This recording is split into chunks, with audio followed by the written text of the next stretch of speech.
All right, so just wanted to go over some of the pros and cons right now of the stock market. So let's start with the pros. So I wrote these down. One, inflation is coming down, which is good, albeit slowly, but it is happening. Consumer spending is strong so far, but is this just debt that people are using?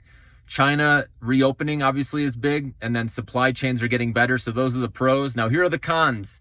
One, quantitative tightening by the Fed, which this is reducing the level of money supply and liquidity and general economic activity in the economy, which is a problem. And then number two, Fed is still raising rates. Number three, services inflation and wage growth is still high.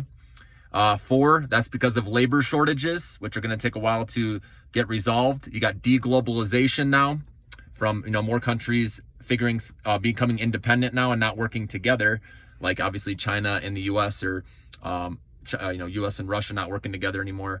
Energy prices are going to go back up, in my opinion too, eventually with the winter and the Chinese reopening. So that just hasn't been factored in because, right now people in China are scared to go outside. So once everyone's out and about again and using their cars, and obviously demand for gas is going to go up, which is going to push prices up for oil. So you have to kind of look in the future, right? That's what my job is to do, is to look ahead. So you can count on energy prices going up again eventually, which isn't going to help obviously with inflation, right? So it's back to that whole issue.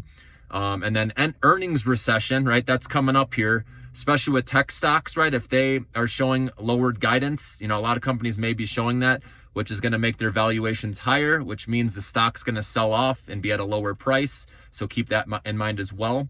And then we're also living now in an era where free money is no longer here, right? Obviously, interest rates were at zero for so long, which had this huge run in the stock market, okay? But now all these companies, right, that are in debt, right, are going to be feeling the pinch because it's harder to raise money right now.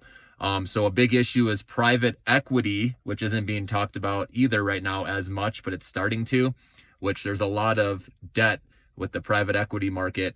And that has to play out still. There's a lot of over leveraging out there. So a lot of junk bonds, junk debt, all this. So keep in mind, there are more cons than pros. So keep that in mind, that we still have a ways to go. Even if inflation's coming down, there's a whole laundry list of other things that need to get worked out still.